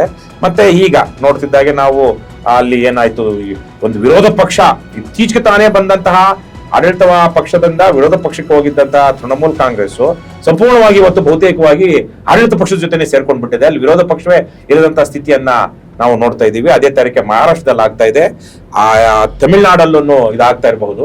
ಆದ್ರೆ ಇವರೆಲ್ಲರೂ ಮಹಾರಾಷ್ಟ್ರದ ಉದ್ಧವ್ ಠಾಕ್ರೆ ಇರಬಹುದು, ತಮಿಳ್ನಾಡಿನ ಸ್ಟಾಲಿನ್ ಇರಬಹುದು, ಅಥವಾ ತೃಣಮೂಲ ಕಾಂಗ್ರೆಸ್ ಇರಬಹುದು, ಎಲ್ಲಿ ವೆಸ್ಟ್ ಬೆಂಗಾಲ್ ಅಲ್ಲಿ, ಇವರೆಲ್ಲ ಈ ಒನ್ ನೇಷನ್ ಒನ್ ಎಲೆಕ್ಷನ್ ವಿರುದ್ಧವಾಗಿ ಒಂದಷ್ಟು ವಿರೋಧ ಒಡ್ಡುತ್ತಾ ಇದ್ದಂಥವ್ರು. ಸೊ ಇವರೆಲ್ಲರೂ ಈಗ ಬಿಜೆಪಿಗೆ ಅಥವಾ NDAಗೆ ಸಪೋರ್ಟ್ ಮಾಡೋದ್ರ ಮೂಲಕ 2/3 ಮೆಜಾರಿಟಿ ಸಿಗುವಂತ ಸಾಧ್ಯತೆಗಳು ಇವತ್ತು ನಮಗೆ ಕಾಣಿಸ್ತಾ ಇದೆ. ಇಂತಹ ಸಂದರ್ಭಗಳಲ್ಲಿ ಇದು ಸಂವಿಧಾನಬದ್ಧ ಅಂತ, ಸಂವಿಧಾನದ ಮೂಲ ಆಶಯಗಳಿಗೆ ವಿರುದ್ಧವಲ್ಲ ಅನ್ನುವಂತ ಒಂದು ನಿಲುವನ್ನ ಕೋರ್ಟ್ಗಳು ತೆಗೆದುಕೊಂಡ್ರೆ ಇದು ಹಾಗೆ ಆಗುತ್ತೆ. ಅಂತಹ ಸಂದರ್ಭದಲ್ಲಿ ಏನ್ ವಿರೋಧ, ಯಾವ ತರದ ವಿರೋಧ? ಅದಕ್ಕೆ ನಾನು ಹೇಳ್ತಾ ಇರುವಂಥದ್ದು, ನೀವೊಂದು ಕೇರಳದ್ದು, ಒಂದೊಂದು ಬೆಂಗಾಲ್ದು, ಒಂದು ಮಹಾರಾಷ್ಟ್ರದ್ದು ನೀವು ನೋಡ್ತಾ ಮಾತಾಡಿದ್ರಿ ನೀವು. ಈ ಕಾರಣಕ್ಕಾಗಿ ಒಂದು ಪ್ರಾದೇಶಿಕ ಪಕ್ಷಗಳು ತನ್ನ ಅಸ್ತಿತ್ವವನ್ನು ಕಳೆದುಕೊಂಡು ನೀವು ಕಾಣ್ತಾ ಇದ್ದೀರಿ ಅಲ್ಲಿ. ನೀವು TMC ನಾನು ರಾಷ್ಟ್ರೀಯ ಪಕ್ಷ ಅಂತ ಹೇಳ್ಕೊಂಡ್ರು ಅದು ಪ್ರಾದೇಶಿಕ ಪಕ್ಷ ಮಾತ್ರ. ವೆಸ್ಟ್ ಬೆಂಗಾಲ್ ಮಾತ್ರ ಇಟ್ ವಾಸ್ ರಿಲೆವೆಂಟ್. ಪ್ರಾದೇಶಿಕ, ನಿಮಗೆ ತೆಲುಗುದೇಶಂ ಕೂಡ ನಾನು ರಾಷ್ಟ್ರ ಮಟ್ಟದ್ದು ಇದು ಆಕ್ಚುಲಿ ಪ್ರಾದೇಶಿಕ ಪಕ್ಷ. ನಿಮಗೆ BRS ಕೂಡ ಒಂದು ಪ್ರಾದೇಶಿಕ ಪಕ್ಷ. ತಮಿಳುನಾಡು ನಿಮಗೆ DMK ಆಗಲಿ, AIDMK ಆಗಲಿ, ಈಗ ಬಂದಿರುವಂಥ TVK ಆಗಲಿ, ಯಾವುದೇ ಆಗಲಿ, ಎಲ್ಲವೂ ಕೂಡ ನಿಮಗೆ ಪ್ರಾದೇಶಿಕ ಪಕ್ಷಗಳು ಕೂಡ. ಸೊ ನಮ್ಮಲ್ಲಿ ಇರುವಂಥದ್ದು ಸಾಕಷ್ಟು ನಿಮಗೆ ಪ್ರಾದೇಶಿಕ ಪಕ್ಷಗಳಿವೆ. ಈಗ ಫಾರ್ ಎಕ್ಸಾಂಪಲ್ ಗೋವಾದಲ್ಲಿ ನಿಮಗೆ ಗೋಮಾಂತಕ್ ಪಾರ್ಟಿ ಇದೆ, ಪಕ್ಷ ಇದೆ. ಸೊ ಇಲ್ಲಿ ಎಂಥ ಪಕ್ಷಗಳೆಲ್ಲವೂ ಕೂಡ ನಿಮಗೆ 105 ಮೇಲೆ ಇದೆ. ನಿಮ್ಗೆ ಕೇರಳದಲ್ಲಿ ನಿಮಗೆ ತೊಗೊಂಡು ಪ್ರಾದೇಶಿಕ ಪಕ್ಷದ ಒಂದು ಟೀಮ್ ಇದೆ, ಒಕ್ಕೂಟ ಇದೆ. ಸೊ ಇದು ನಮ್ಮಲ್ಲಿ ಈ ದೇಶದಲ್ಲಿ ಪ್ರಾದೇಶಿಕ ಪಕ್ಷಗಳು ಪ್ರಮುಖವಾದಂತಹ ಒಂದು ಕೆಲಸ ಮಾಡಿವೆ. ಇದು ತುಂಬ ಮುಖ್ಯವಾಗಿರುವಂಥದ್ದು. ಕಳೆದ 76 ವರ್ಷಗಳ ಪ್ರಜಾಸತ್ತೆ ನಾವೇ ನೋಡಿದ್ದೀವಿ. 76 ವರ್ಷಗಳಲ್ಲಿ ಸಂವಿಧಾನದ ನಂತರ ಬಂದಿರುವಂತಹ ಪ್ರಜಾಸತ್ತೆಯಲ್ಲಿ ಪ್ರಾದೇಶಿಕ ಪಕ್ಷಗಳ ಬೆಳವಣಿಗೆಯನ್ನು ನಾವು ನೋಡಿದ್ದೀವಿ. ನೀವು 52 ಎಲೆಕ್ಷನ್ ಬಂದಾಗ ಇದ್ದೇ ಕಾಂಗ್ರೆಸ್ ಪಕ್ಷ, ಬೇರೆ ಯಾವುದೋ ಅವಕಾಶಗಳಿರಲಿಲ್ಲ. ಆಗ ಒಂದಷ್ಟು ಸ್ವರಾಜ್ ಪಾರ್ಟಿ, ಅಲ್ಲೊಂದು ಸಣ್ಣ ಪುಟ್ಟ ಸ್ವತಂತ್ರ ಪಕ್ಷ, ಅವೆಲ್ಲವೂ ಕೂಡ ತುಂಬಾ ಮಿತಿಯಾಗಿದ್ದಂಥವು. ಆದರೆ ಕಳೆದ 76 ವರ್ಷದಲ್ಲಿ ನಾವು ತುಂಬಾ ಮುಂದೆ ಬಂದಿದ್ದೀವಿ, ನಡೆದಿದ್ದೀವಿ. ಜನತಾ ಪಕ್ಷ ಬಂದಿತ್ತು, ಎಲ್ಲ ಪಕ್ಷಗಳು ಡೆವಲಪ್ಮೆಂಟ್ ಆಗಿದೆ. ಈ ಒಂದು ಡೆವಲಪ್ಮೆಂಟ್ ಏನಿದೆ ಇದು ದೇಶದ ರಾಜಕೀಯವನ್ನು ವಿಕೇಂದ್ರೀಕರಣವಾದಂತಹ ಒಂದು ಯೋಜನಾ ಕ್ರಮ, ಪ್ರಾದೇಶಿಕ ಚಿಂತನೆಗಳಿಗೆ ಒತ್ತು ಕೊಡುವಂಥದ್ದು. ಪ್ರಾದೇಶಿಕ ಪಕ್ಷಗಳು ಬಂದಿದ್ದ ಕಾರಣಕ್ಕಾಗಿನೇ ಪ್ರಜಾಪ್ರಭುತ್ವವು ಬಲಗೊಳ್ತಾವೆ. ಯಾಕಂದ್ರೆ ಅವರು ಪ್ರಾದೇಶಿಕ ವಿಚಾರಗಳ ಬಗ್ಗೆ ಒಂದು ಮಾನ್ಯತೆ ಕೊಡುವಂಥದ್ದು. ಇಲ್ಲಾಂದ್ರೆ ಅಲ್ಲಿ ದೆಹಲಿಯಲ್ಲಿರುವಂತವ್ರು ಅಥವಾ ರಾಷ್ಟ್ರೀಯ ಪಕ್ಷದವರು ಅವರು ಅವ್ರಿಗೆ ಯಾವ್ದು ಅನುಕೂಲವಾಗುತ್ತೋ ಅದನ್ನ ಹೇಳಿದ್ರೆ ಮಿಕ್ಕ ರಾಜ್ಯಗಳಲ್ಲಿ ಅದನ್ನ ಫಾಲೋ ಮಾಡಲೇಬೇಕಾಗಿತ್ತು. ನೀವೇ ತೆಲುಗುದೇಶಂ ಎಕ್ಸಾಂಪಲ್ ನಾವು ನೋಡಿ, ಅದ್ಭುತವಾದ ಎಕ್ಸಾಂಪಲ್ ಅದು. NT ರಾಮಾರಾವ್ ತಂದಾಗ ಮೊಟ್ಟ ಮೊದಲ ಎಲೆಕ್ಷನ್ ಅಲ್ಲಿ 201 ಸೀಟ್ಗಳನ್ನ ಪಡೆದಂಥದ್ದು. 284ರಲ್ಲಿ 201 ಪಕ್ಷ ಮೊಟ್ಟ ಮೊದಲ ಬಾರಿಗೆ ಬಂದಂಥ ಪಕ್ಷ ನಿಮಗೆ ಅದು ಕಂಡು ಬಂದಂಥದ್ದು. ನಿಮಗೆ ಅಸ್ಸಾಮಲ್ಲಿ ಅಸ್ಸಾಂ ಗಣ ಪರಿಷತ್ತಲ್ಲಿ ಒಬ್ಬ ವಿದ್ಯಾರ್ಥಿಗಳನ್ನ ಬಾರಂಥ ಚಳುವಳಿಯ ಮೂಲಕ ಬಂದಿರುವಂಥ ಪಕ್ಷ, ಇದು ಪ್ರಾದೇಶಿಕ ಪಕ್ಷ. ಈ ಪ್ರಾದೇಶಿಕ ಪಕ್ಷಗಳು ತಮ್ಮ ಒಂದು ರಾಜ್ಯದ ಕಲ್ಪನೆ, ಜನರ ಅಸ್ತಿತ್ವವನ್ನು ಒಂದು ಬಲಪಡಿಸುವಂಥ ಪ್ರಕ್ರಿಯೆ ಅಂತ. ಹಾಗಾಗಿ ಅವ್ರು ಹೆಚ್ಚಿನ ಮಟ್ಟದ ಜನಕ್ಕೆ ಅನುಕೂಲ ಆಗುವಂತಕ್ಕಂತಂದ್ರು. ನಿಮಗೆ ತುಂಬ ಮುಖ್ಯವಾದ ಹೇಳ್ತೀನಿ ನಿಮಗೆ, ನಾನೊಬ್ಬ ಮಾಜಿ ಮುಖ್ಯ ನ್ಯಾಯಾಧೀಶರನ್ನ ಭೇಟಿಯಾಗಿದ್ದೆ, ಹೈಕೋರ್ಟಿನ ಮುಖ್ಯ ನ್ಯಾಯಾಧೀಶನ ಭೇಟಿಯಾಗಿದ್ದೆ. ವಯಸ್ಸಾದಂಥ ನಮ್ಮ ಕಂಬಾಲಪಲ್ಲಿ ಪ್ರಕರಣವನ್ನು ಸುಪ್ರೀಂ ಕೋರ್ಟಲ್ಲಿ ನಡೆಸ್ಕೊಟ್ಟಂಥವ್ರು. ನಾನು ಅವ್ರನ್ನ ಎಂಗೇಜ್ ಮಾಡಿದ್ದೀನಿ ನಾವು ಕರ್ನಾಟಕದಿಂದ. ಅವರು ಒಂದು ಮಾತನ್ನು ಹೇಳಿದರು, NT ರಾಮಾರಾವ್ GN ಸರ್ ಬದಲಾವಣೆ ಅಂತಂದರೆ, NT ರಾಮಾರಾವ್ ನಾವಿನ್ನು ಗೆಲ್ತೀವಿ ಅನ್ನೋಂಥ ನಂಬಿಕೆ ಆದಾಗ ಅವರು ಲಿಸ್ಟ್ ಮಾಡ್ಕೊಂಡಿದ್ದಂತೆ, ನನಗೆ ಇವರು ನಮ್ಮನ್ನು ಕರೆಸ್ಕೊಳ್ಬೇಕು ಅಂತ. ಇವರಾಗ ಜಿಲ್ಲಾ ನ್ಯಾಯಾಧೀಶರಾಗಿದ್ದಂಥವ್ರು. ಎಲೆಕ್ಷನ್ ರಿಸಲ್ಟ್ ಬಂದ ತಕ್ಷಣ ಇವ್ರಿಗೆ ಇಮಿಡಿಯೇಟ್ ಆಗಿ ಕರೆ ಹೋಯ್ತಂತೆ. ನಾನು 5 ದಿವಸದಲ್ಲಿ ನನ್ನ ಪ್ರಮಾಣವಾದವನ್ನು ಸ್ವೀಕರಿಸ್ತೀನಿ. ಈ 5 ದಿವಸದೊಳಗಾಗಿ ಮಹಿಳೆಯರಿಗೆ ಪಿತ್ರಾರ್ಜಿತ ಆಸ್ತಿಯಲ್ಲಿ ಸಮಾನ ಹಕ್ಕು ಕಾನೂನು ಬರೆದು ಕೊಡಿ, ಇದನ್ನ ಪಾಸ್ ಮಾಡಿ ನಾನು ಅದನ್ನ ತಗೊಂಡು ಮೊದಲ ವಾಗ್ದಾನ ಪೂರ್ತಿ ಮಾಡ್ತೀನಿ ಅಂತ. ಐ ವಿಲ್ ಸೈನ್ ದಟ್ ಅಂತ. 5 ದಿವಸದಲ್ಲಿ he brought an amendment to Hindu succession act. ಮಹಿಳೆಯರಿಗೆ ಇದು ಪಿತ್ರಾರ್ಜಿತ ಆಸ್ತಿಯಲ್ಲಿ ಸಮನಾದ ಹಕ್ಕಿನ ಕಾನೂನು ಮೊದಲು ತಂದಂಥದ್ದು ಎನ್.ಟಿ. ರಾಮಾರಾವ್. ಯಾತಕ್ಕೆ ಸಾಧ್ಯ ಆಯಿತು? ಒಂದು ಪ್ರಾದೇಶಿಕ ಪಕ್ಷ ಜನರಿಗೆ ತನ್ನ ಹಕ್ಕುಗಳನ್ನು ಕೊಡಲಿಕ್ಕೆ ಇರುವ ಮಿತಿಯನ್ನ ಸಮರ್ಪಕವಾಗಿ ಉಪಯೋಗಿಸಿಕೊಳ್ಳುವ ಅವಕಾಶ ಸಿಗ್ತದೆ. ನೀವು ಇದನ್ನ ಒಂದೆಡೆ ಆಚೆ ತಳ್ಳಿ ಬರೀ ಒಂದು ದೇಶ ಒಂದು ಚುನಾವಣೆ ಮಾತಾಡ್ತೀರಿ, ಒಂದು ಪಕ್ಷ ಅನ್ನೋ ಪರಿಸ್ಥಿತಿ ನೀವು ತರಲಿಕ್ಕೆ ಪ್ರಯತ್ನ ಮಾಡ್ತೀರಿ ಅಂತಂದ್ರೆ ಈ ಒಂದು ಪ್ರಾದೇಶಿಕ ಪಕ್ಷಗಳ ಅಸ್ತಿತ್ವತೆ, ಪ್ರಜಾಸತ್ತೆಯ ಒಂದು ಪರಿಸ್ಥಿತಿ ನಾಶ ಆಗುತ್ತದೆ. ಅಲ್ಲಿ ಇನ್ನೊಂದು ಅಪಾಯ ನಾನು ನೋಡ್ತಾ ಇದ್ದೀನಿ ಸರ್. ಇಲ್ಲಿ ಮುಂದುವರೆದು ಯಾವುದೇ ಪಕ್ಷ ಆಗಲಿ ಇದು ಅಸಾಧ್ಯವೇನೂ ಅಲ್ಲ, ಆದರೆ ಅಧಿಕಾರಕ್ಕೆ ಬಂದ 1 ವರ್ಷ 2 ವರ್ಷದಲ್ಲೇ ಕೆಲವೊಂದು ಸಲ ಅವರ ತಪ್ಪುಗಳಿಂದಾಗಿ ಜನ ವಿರೋಧವನ್ನು ಕಟ್ಟಿಕೊಂಡು ತೀವ್ರವಾದ ಆಕ್ರೋಶಕ್ಕೆ ಗುರಿಯಾಗಿ ಅವರು ರಾಜೀನಾಮೆ ಕೊಡಲೇಬೇಕಾದಂಥ ಪರಿಸ್ಥಿತಿಗಳನ್ನು ಹಲವಾರು ಸಂದರ್ಭದಲ್ಲಿ ನಾವು ನೋಡಿದ್ವಿ. ಅಂದ್ರೆ ಜನರು ಆ ಸಂದರ್ಭದ ಹೋರಾಟಗಳು ಹಿಂಸಾತ್ಮಕವಾಗಿ ಅವರು ರಾಜೀನಾಮೆ ಕೊಟ್ಟ ಮೇಲೆ ಯಾಕಂದ್ರೆ ಬಹುಮತ ಅವ್ರಿಗಿರುವಂಥದ್ದು, ವಿರೋಧ ಪಕ್ಷದವ್ರು ಅಲ್ಲಿ ಬಹುಮತ ತೆಗೆದುಕೊಂಡು ರಾಷ್ಟ್ರೀಯ ಸರ್ಕಾರ ಮಾಡಿದಾಗ ಇಲ್ಲಿ ಮಾಡೋಕ್ಕಾಗೋದಿಲ್ಲ. ಅಂತ ಸಂದರ್ಭಗಳಲ್ಲಿ ರಾಷ್ಟ್ರಪತಿ ಆಳ್ವಿಕೆಯನ್ನ ಹೇರಿ ಮತ್ತೆ 6 ತಿಂಗಳಲ್ಲಿ ಹೊಸದಾಗಿ ಚುನಾವಣೆಗಳು ಮಾಡಿ ಅಸ್ಸಾಂ ಗಣ ಪರಿಷತ್ ಅದೇ ತರ ತಾನೇ ಬಂದಿತ್ತು. ಅಲ್ಲಿ ಅಧಿಕಾರವನ್ನೇ ನಡೆಸಲಾರದಂತ ಸ್ಥಿತಿಯನ್ನ ಅವ್ರು ಕಾತ್ಕೊಂಡು ಕೂತ್ಕೊಂಡಿರ್ಲಿಲ್ಲ. ಅಲ್ಲಿ ತನಕ ಅಲ್ಲಿ ಸರ್ಕಾರಗಳು ತಮ್ಮಿಂತಾವೇ ಇಲ್ಲ ನಾವು ಮುಂದುವರೆದಿದ್ದೇ ಆದ್ರೆ ಜನ ಇಲ್ಲಿ ದೊಡ್ಡ ಅರಾಜಕತೆ ಸೃಷ್ಟಿಯಾಗುತ್ತೆ, ಹಾಗಾಗಿ ನಾವು ರಾಜೀನಾಮೆ ಕೊಡ್ತೀವಿ ಅಂತ ಹೇಳಿ ಹಿಂದೆ ಸರಿದು ಏನು ರಾಷ್ಟ್ರಪತಿ ಆಳ್ವಿಕೆಯನ್ನ ಹೇರಿಸಿ ಅಥವಾ ಕೇಂದ್ರ ಸರ್ಕಾರವೇ ರಾಷ್ಟ್ರಪತಿ ಆಳ್ವಿಕೆಯನ್ನ ಹೇರಿ ಸರ್ಕಾರಗಳನ್ನೇ ವಜಾ ಮಾಡಿ ಸಾಧಾರಣ ವಿಧಾನ ಸಭೆಯನ್ನೇ ವಜಾ ಮಾಡಿ ಮತ್ತೆ ಫ್ರೆಶ್ ಆಗಿ 6 ತಿಂಗಳಲ್ಲಿ ಎಲೆಕ್ಷನ್ ಮಾಡಿರುವಂಥದ್ದು. ಅಂತಹ ಒಂದು ಅವಕಾಶವೇ ಈ 1 ನೇಷನ್ 1 ಎಲೆಕ್ಷನ್ ಇಲ್ದಂಗೆ ಆಗ್ಬಿಡುತ್ತೆ. ಅಂತಹ ಸಂದರ್ಭದಲ್ಲಿ ಜನ ಯುವಕರು ಅಥವಾ ಆ ರೀತಿಯಲ್ಲಿ ದಂಗೆ ಎತ್ತಿರುವಂತವ್ರು 1 ವರ್ಷ 2 ವರ್ಷಗಳ ಕಾಲ ಮುಂದಿನ ಇನ್ನೊಂದು ಸರ್ಕಾರ ಬರೋ ತನಕ ಅಥವಾ ಇನ್ನೊಂದು ಚುನಾವಣೆ ಆಗೋ ತನಕ ಕಾದ್ಕೊಂಡಿರ್ತಾರ? ಪ್ರಶ್ನೆ ಅದಲ್ಲ. ಏನಾಗತ್ತೆ ಅಂತಂದ್ರೆ ಈ ಕಾನೂನೇನಿದೆ, ಒಂದು ದೇಶ ಒಂದು ಚುನಾವಣೆ ಕಾನೂನೇನಿದೆ, ಇಂಥ ಒಂದು ಎಲ್ಲಾ ಪ್ರತಿರೋಧಕ್ಕೂ ಹತ್ತಿಕ್ಕುವಂತಹ ಒಂದು ಪ್ರಕ್ರಿಯೆಗೆ ಅವಕಾಶ ಮಾಡಿಕೊಡುವಂತ ಕಾನೂನಾಗಿದೆ. ಅಂದ್ರೆ ಪ್ರತಿರೋಧಕ್ಕೆ ಗೌರವ ನೀಡದಂತಹ, ಪ್ರತಿರೋಧಕ್ಕೆ ಅವಕಾಶ ಇಲ್ಲದೆ ಇರುವಂತಹದ್ದು. ಇವತ್ತು ನಿನ್ನೆ ಬ್ರಿಟನ್ನ ಪಾರ್ಲಿಮೆಂಟಲ್ಲಿ ಸ್ಟಾರ್ಮರ್ ರಾಜೀನಾಮೆಯನ್ನು ಕೊಟ್ಟ. ಹೌದು, ಏನು ಜನಾಭಿಪ್ರಾಯ ಆತನ ವಿರುದ್ಧವಾಗಿತ್ತು. ಅದೊಂದು ಪ್ರಾದೇಶಿಕ ಚುನಾವಣೆಗಳಲ್ಲಿ ಮುನ್ಸಿಪಾಲಿಟಿ ಎಲೆಕ್ಷನ್ ಸಂಬಂಧ ನಮ್ಮಲ್ಲಿ ಮುನ್ಸಿಪಾಲಿಟಿ ಎಲೆಕ್ಷನ್ ಪಕ್ಷ ಸೋತಿದ್ದಕ್ಕೆ ಪ್ರತಿನಿಧಿ ಮುಖಭಂಗ ಆಗಿದ್ದಕ್ಕೆ ಅವನು ರಾಜೀನಾಮೆ ಕೇಳಿಸುವ the created the situation. No, ಅದೊಂದು ಪ್ರತಿರೋಧ. ನಿನ್ನ ಆಳ್ವಿಕೆಯಲ್ಲಿ ಸರಿ ಇಲ್ಲ, ನೀನು ಸರಿಯಾಗಿ ಕೆಲಸ ಮಾಡಿಲ್ಲ. ಸೊ ಇದು ಪಕ್ಷದ ಒಳಗಡೆ ಇರುವಂತಹ ಒಂದು ಡೆಮೋಕ್ರಸಿ, ಪಾರ್ಟಿಯ ಡೆಮೋಕ್ರೆಟಿಕ್ ಸ್ಟ್ರಕ್ಚರ್ ಅಂತ. ಇವತ್ತು ನಮ್ಮಲ್ಲಿ ಅದನ್ನೆಲ್ಲದನ್ನು ಕಳೆದುಕೊಂಡು ಹೋಗ್ತಾ ಇದ್ದೇವೆ. ಸೊ ಅಂತಿಮವಾಗಿ ನಾವು ನಮ್ಮ ಈ ಸಂವಾದದ ಕೊನೆಯ ಹಂತಕ್ಕೆ ಬಂದಿದ್ದೀವಿ. ನಿಮ್ಮ ಪ್ರಕಾರ ಏನಾಗಬಹುದು? ಯಾಕಂದ್ರೆ 2 ವಿಚಾರ ಇಲ್ಲಿ, ಅದು ಆಗಬಾರ್ದು ಅನ್ನುವಂತಹದ್ದು ಒಂದು, ಬಹುಶಃ ಆಗಿಯೇ ತೀರುತ್ತೆ ಅನ್ನುವಂತಹದ್ದು ಒಂದು. ನನ್ನ ದೃಷ್ಟಿಯಲ್ಲಿ ಅದು 2 ಪ್ರಶ್ನೆ ಅಲ್ಲ. ಪ್ರಶ್ನೆ ಏನು ಅಂತಂದ್ರೆ ಇದು ಆಗದಂತೆ ಒಂದು ಹೋರಾಟ ಮಾಡಬೇಕು ಅನ್ನೋದು ಪ್ರಮುಖವಾದಂಥ ವಿಷಯ ಸರ್. ಭಾರತದಲ್ಲಿ ಅಂತಹ ಸಂದರ್ಭ ಇದೆಯಾ? ನಿಮಗೆ ಇವತ್ತು ಮಾಡಬೇಕಾಗಿರುವಂತಹದ್ದು ಪ್ರತಿ ಪ್ರಾದೇಶಿಕ ಪಕ್ಷ ತನ್ನ ಅಸ್ತಿತ್ವವನ್ನು ಉಳಿಸ್ಕೊಳ್ಬೇಕು ಅಂತಂದ್ರೆ ಇದ್ರ ವಿರುದ್ಧ ಹೋರಾಟ ಮಾಡಿ. ಆದ್ರೆ ನಮ್ಮ ಭಾರತದ ಇವತ್ತಿನ ಸಂದರ್ಭದ ವಿರೋಧಾಭಾಸ ಹೇಗಿದೆ ಅಂದರೆ ಬಹುತೇಕ ಪ್ರಾದೇಶಿಕ ಪಕ್ಷವು ವಂಶ ಪಾರಂಪರ್ಯ ರಾಜಕಾರಣದಿಂದ ನಲುಗುತ್ತಾ ಇದೆ ಮತ್ತು ಭ್ರಷ್ಟಾಚಾರದ ವಿಚಾರದಲ್ಲಿ ಅವರು ಬಿಜೆಪಿಗೆ ಆಗಲಿ ಕಾಂಗ್ರೆಸ್ಗೆ ಆಗಲಿ ಯಾವುದೇ ತರಹದಲ್ಲಿ ಭಿನ್ನವಿಲ್ಲ. ಅಂದ್ರೆ ಜನರಿಗೆ ಇವರು ಯಾವುದೋ ಒಂದು ತತ್ವಾದರ್ಶದ ಮೇಲೆ ರಾಜಕಾರಣ ಮಾಡ್ತಾ ಇದ್ದಾರೆ ಅಂತ ಅನ್ನಿಸ್ತಾ ಇಲ್ಲ. ಮತ್ತೆ ಕುಟುಂಬ ಆಧಾರಿತವಾಗಿ ಯಾವುದೇ ಪ್ರಾದೇಶಿಕ ಪಕ್ಷ 1, 2, 3 ಅನ್ನೋದು ಬಿಟ್ಟರೆ ಅಲ್ಲಿ ಇಲ್ಲಿ, ಆದರೆ ಆಡಳಿತ ನಡೆಸಿದಂತೆ ಎಲ್ಲಾ ಪ್ರಾದೇಶಿಕ ಪಕ್ಷಗಳು ಇನ್ಕ್ಲೂಡಿಂಗ್ ಒಂದು ರೀತಿಯಲ್ಲಿ ರಾಷ್ಟ್ರೀಯ ಪಕ್ಷವಾದಂಥ BSPನೂ ಸೇರಿದಂತೆ ಈ ಒಂದು ಕಾಯಿಲೆಗೆ ತುತ್ತಾಗಿದೆ. ಹಾಗಾಗಿ ಅವರಿಗೆ ಇಂತಹ ಒಂದು ವಿಚಾರವಾಗಿ ಒಂದು ದೊಡ್ಡ ಪ್ರತಿರೋಧವನ್ನ ಸೈದ್ಧಾಂತಿಕವಾಗಿ, ರಾಜಕೀಯವಾಗಿ ಮಾಡೋದಕ್ಕೆ ಮೊದಲು ನೀವು ಆರ್ಟಿಕ್ಯುಲೇಟ್ ಮಾಡ್ಬೇಕಲ್ವಾ, ಸೈದ್ಧಾಂತಿಕವಾಗಿ ಕಟ್ಟುವಂತಹ ಒಂದು ಶಕ್ತಿ ಉಳಿದಿದೆಯಾ?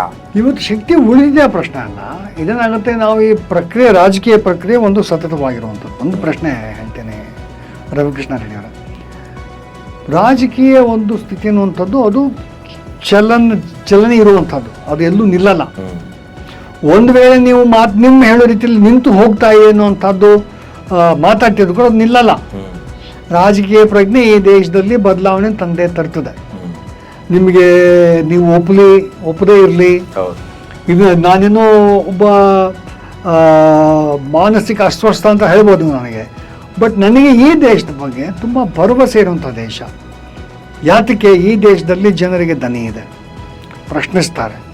ನೀವು ಎಷ್ಟು ಒತ್ತಡ ಹಾಕಿದ್ರೂ ಅಷ್ಟೇ ಹೆಚ್ಚಾಗಿ ಜನಕ್ಕೆ ಒಂದು ಸರ್ಕಾರ ಮಾಡಬೇಕಾಗಿರೋ ಕೆಲಸ ಏನು ಅಂತಂದ್ರೆ ಸಂವಿಧಾನ ತೋರಿಸ್ಕೊಟ್ಟಾಗಿದೆ 76 ವರ್ಷ, ಜವಾಬ್ದಾರಿನ ತೋರಿಸ್ಕೊಟ್ಟಾಗಿದೆ 76 ವರ್ಷ. ಜನಕ್ಕೆ ಯಾವಾಗ ಒಂದು ಇಲ್ಲ ಮಿತಿ ಇರ್ತದೆ, ಅದು ಆ ಮಿತಿಯದಿರೋ ತನಕ ಮಾತ್ರ ನಿಮಗೆ ಜನ ಒಪ್ಪುತ್ತಾರೆ. ಅದು ಯಾವ ಮಿತಿ ದಾಟುತ್ತೆ ಪ್ರಜೆಗಳು ಪ್ರಶ್ನೆ ಮಾಡ್ತಾರೆ. ಅದು ಕ್ರಾಂತಿಕಾರಿ ಬದಲಾವಣೆ ನೀವು ಕಾಣಲಿಕ್ಕೆ ಸಾಧ್ಯ ಆಗ್ತದೆ. ಆ ಕ್ರಾಂತಿಕಾರಿ ಬದಲಾವಣೆ ಒಂದು ಕ್ರೈಮ್ ಮೂಲಕ ಆಗ್ತದೆ ಇಲ್ಲ, ನಾಟ್ ನೆಸೆಸರಿಲಿ. ಈ ದೇಶದಲ್ಲಿ ಅದರ ಅವಶ್ಯಕತೆ ಇಲ್ಲ. ಹಿಂಸಾತ್ಮಕವಾದಂತ ಒಂದು ಕ್ರಾಂತಿ ಅವಶ್ಯಕತೆ ಈ ದೇಶದಲ್ಲಿ ಇಲ್ಲ. ಸಾಕಷ್ಟು ಸಂದರ್ಭಗಳಲ್ಲಿ ಅದು ಚುನಾವಣೆ ಬ್ಯಾಲೆಟ್ ಪೇಪರ್ಗಳ ಮೂಲಕವೇ ಆಗಿದೆ, ಹೋರಾಟದ ಮೂಲಕ ಆಗಿದೆ. ಇವತ್ತು ನಿಮಗೆ ಪ್ರತಿಯೊಂದು, ಫಾರ್ ಎಕ್ಸಾಂಪಲ್, ನಿಮಗೆ ಲ್ಯಾಂಡ್ ರಿಫಾರ್ಮ್ಸ್ ಇನ್ ಕರ್ನಾಟಕ ಚಳುವಳಿ ಮೂಲಕ ಬಂದಿದ್ದು ಸರ್. ಬರೀ ದೇವರಾಜರಿಗೆ ಅಷ್ಟು ಗಿಫ್ಟ್ ಅಲ್ಲ, 40 ವರ್ಷಗಳ ಲ್ಯಾಂಡ್ ರಿಫಾರ್ಮ್ ಹೋರಾಟದ ಮೂಲಕ ಬಂದಿರುವಂಥದ್ದು. ಅದು ಇಟ್ ಕೇಮ್. ಒಬ್ಬ ಒಳ್ಳೆ ನಾಯಕ ಇದ್ದ ನಮಗೆ ದೇವರಾಜ, ಅದ್ಭುತವಾದ ನಾಯಕರಿದ್ರು. ಅವರು ಚರ್ಚೆ ಮಾಡಿ ಈ ಹೋರಾಟದ ಪ್ರತಿಫಲ ಜನರಿಗೆಲ್ಲರೂ ತಲುಪಬೇಕು ಅನ್ನೊಂದು ನಿರ್ದಿಷ್ಟವಾದ ತೀರ್ಮಾನ ತೆಗೆದುಕೊಂಡು, actually it was A very revolutionary. ಯಾವ ಕಮ್ಯುನಿಸ್ಟ್ ಸರ್ಕಾರವೂ ಕೂಡ ಮಾಡಲಾರದಂತ ಒಂದು ಎಕ್ಸ್ಟ್ರಾರ್ಡಿನರಿ ಬದಲಾವಣೆ ಕರ್ನಾಟಕದಲ್ಲಿ ತಂದು ಅನ್ವಯಿಸ್ಲಿಕ್ಕೆ ಸಾಧ್ಯ ಅಲ್ಲ. ಅದೇ ತರಹಕ್ಕೆ ಒಂದು ರೀತಿಯಲ್ಲಿ ಇನ್ವಿನ್ಸಿಬಲ್ ಇವತ್ತಿನ ನಮ್ಮ ಪ್ರಧಾನಿ, ಇನ್ವಿನ್ಸಿಬಲ್ ಆದಂತಹ ಪ್ರಧಾನಿಯನ್ನೇ ಮೊಣಕಾಲ ಮೇಲೆ ಜನ ವಿಶೇಷವಾಗಿ ಆ ಕೃಷಿ ಕಾಯ್ದೆ ವಿಚಾರವಾಗಿ ತಂದು ಅವರು ಒಂದು ರೀತಿಯಲ್ಲಿ ಪಶ್ಚಾತ್ತಾಪ ಅಥವಾ ಕ್ಷಮೆ ಕೇಳುವ, ಪರೋಕ್ಷವಾಗಿ ಕೇಳುವ ರೀತಿಯಲ್ಲಿ ಅದನ್ನ ವಾಪಸ್ ತೆಗೆದುಕೊಂಡಿದ್ದನ್ನು ನಾವು ನೋಡಿದ್ದೀವಿ. ಬೇರೆ ಇನ್ಯಾವುದೋ ಸಂದರ್ಭದಲ್ಲ. ಇದೇ ನರೇಂದ್ರ ಮೋದಿ ಅವರು ತಾವು ಬಹಳ ಬಲಿಷ್ಠವಾಗಿ ಏನು ಪ್ರತಿಪಾದಿಸಿದಂತ ವಿಚಾರವನ್ನ ತಾವೇ ಹಿಂದೆಗೆದುಕೊಂಡಿದ್ದನ್ನು ನಾವು ನೋಡಿದ್ದೀವಿ. ಹಾಗಾಗಿ ನೀವು ಹೇಳಿದ ಹಾಗೆ ಇದೊಂದು ರೀತಿಯಲ್ಲಿ ಹೋರಾಟಗಳ ಮೂಲಕ ಆಗಬೇಕಾಗಿದೆ.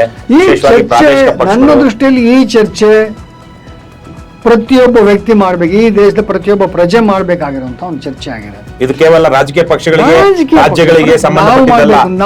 ದೇಶದ ಪ್ರಜೆಗೆ ಅವರ ಓಟಿನ ಹಕ್ಕಿನ ಕಾರಣಕ್ಕಾಗಿ ಪ್ರಜಾಪ್ರಭುತ್ವವನ್ನ ಅಂದ್ರೆ ಒಕ್ಕೂಟವನ್ನ, ದೇಶ ಅನ್ನೋದ್ರಿಂದ ಇಲ್ಲಿ ಒಕ್ಕೂಟವನ್ನ, ಯೂನಿಯನ್ ಆಫ್ ಸ್ಟೇಟ್ಸ್ ನ ಉಳಿಸ್ಕೊಳ್ಬೇಕು ಅಂದ್ರೆ ಆ ರಾಜ್ಯಗಳಿಗೆ ಇರುವಂತ ಇವತ್ತಿನ ಒಂದು ರೀತಿಯ ಸ್ವಾಯತ್ತತೆ ಏನಿದೆ ಅದು ಉಳಿಯುವಂತಹದ್ದು. ಈ one nation one election connect ಮಾಡದೇ ಇದ್ರೆ ಉಳಿಯುವ ಸಾಧ್ಯತೆ ಇದೆ. ಅದನ್ನ ಒನ್ ನೇಷನ್ ಒನ್ ಎಲೆಕ್ಷನ್, ಒಂದು ದೇಶ ಒಂದು ಚುನಾವಣೆ ಈ ದೇಶದ ಪ್ರಜಾಸತ್ತೆಗೆ ಮಾರಕ. ಮೊಟ್ಟ ಮೊದಲನೇದಾಗಿ. ಎರಡನೇದಾಗಿ ಈ ದೇಶದ ಸಂವಿಧಾನಕ್ಕೆ ವಿರುದ್ಧವಾಗಿರುವಂಥದ್ದು. ಸಂವಿಧಾನದ ಒಂದು ಕಲ್ಪನೆ ಏನಿದೆ, ದೇಶದ ಕಲ್ಪನೆಯನ್ನು ಸಂವಿಧಾನ ಮಾಡಿಕೊಟ್ಟಿದೆ. ಶಾಸಕಾಂಗವನ್ನಾಗಲಿ, ರಾಜ್ಯಾಂಗವನ್ನಾಗಲಿ, ಕಾರ್ಯಾಂಗವನ್ನು ಮಾಡಿಕೊಟ್ಟಿದೆ.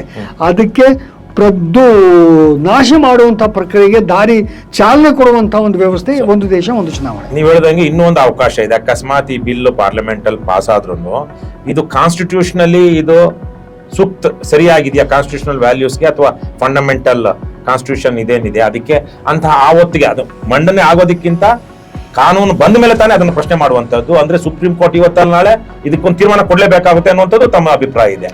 ಪ್ರಶ್ನೆ ಅದಲ್ಲ. ನನ್ನ ದೃಷ್ಟಿಯಲ್ಲಿ ಇಂಥ ಚರ್ಚೆಗಳು ಒಂದು ನ್ಯಾಯಾಂಗದ ಮೇಲೆ ನೀವು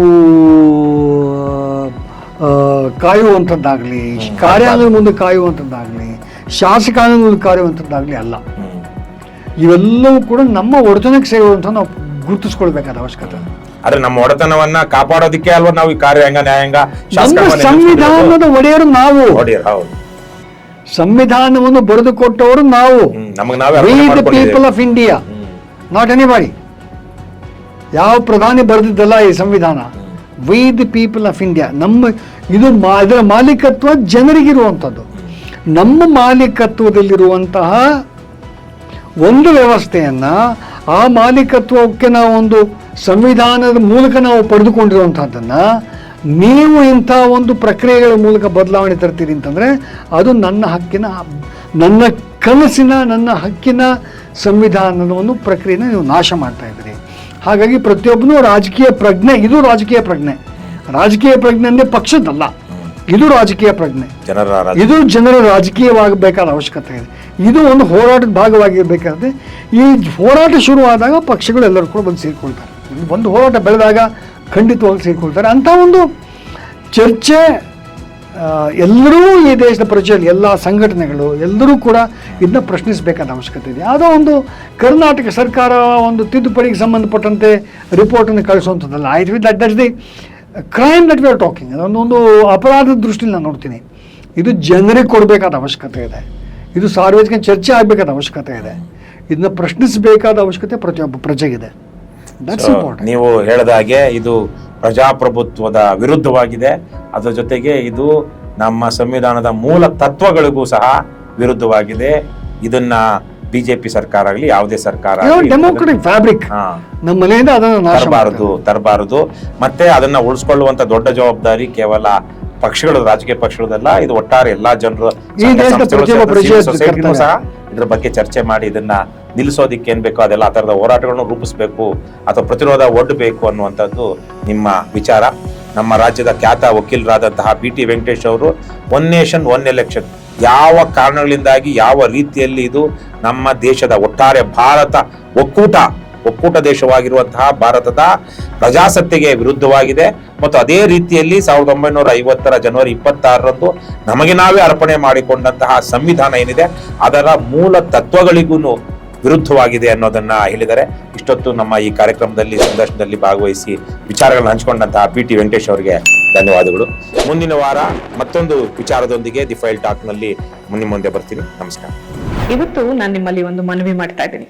ದಿ ಫೈಲ್ ಕಳೆದ 3 ವರ್ಷಗಳಿಂದ ಯಾರ ಮುಲಾಜಿಗೂ ಒಳಗಾಗದೆ ನಿಷ್ಪಕ್ಷಪಾತವಾಗಿ ತನಿಖಾ ವರದಿಗಳನ್ನ ನಿಮ್ಮ ಮುಂದೆ ಇಡ್ತಾ ಇದೆ. ಕೋವಿಡ್ ಹಗರಣ ಆಗಿರ್ಬೋದು, ಶಿಕ್ಷಕರ ನೇಮಕಾತಿಯಲ್ಲಿನ ಅಕ್ರಮವಾಗಿರ್ಬೋದು, ಸರ್ಕಾರದ ಹಲವಾರು ಭ್ರಷ್ಟಾಚಾರಗಳನ್ನ ದಾಖಲೆ ಸಮೇತ ಬಯಲು ಮಾಡ್ತಾ ಇದೆ. ನಮ್ಮ ಈ ವರದಿಗಳನ್ನ ಆಧರಿಸಿ ತನಿಖಾ ಆಯೋಗಗಳು ರಚನೆ ಆಗಿದೆ. ನಮ್ಮ ಸಂಸ್ಥೆ ಹೀಗೆ ನಿರಂತರವಾಗಿ ನಿರ್ಭೀತಿಯಿಂದ ಸ್ವತಂತ್ರವಾಗಿ ಮುಂದುವರಿಯೋದಕ್ಕೆ ನಿಮ್ಮ ಸಹಾಯ ಅತ್ಯಗತ್ಯ. ಹಾಗಾಗಿ ನನ್ನ ಮನವಿ, ಡಿಸ್ಕ್ರಿಪ್ಷನ್ ಬಾಕ್ಸ್ ನಲ್ಲಿರುವಂತಹ ಲಿಂಕ್ ಬಳಸಿ ಅಥವಾ ಈ ವಿಡಿಯೋದಲ್ಲಿ QR ಕೋಡ್ ನ ಸ್ಕ್ಯಾನ್ ಮಾಡಿ ನಿಮ್ಮ ಕೈಲಾದಷ್ಟು ಹಣ ಡೊನೇಟ್ ಮಾಡಿ. ಈ ಮೂಲಕ ಸ್ವತಂತ್ರ ಪತ್ರಿಕೋದ್ಯಮವನ್ನ ಬೆಂಬಲಿಸಿ. ನಮಸ್ಕಾರ.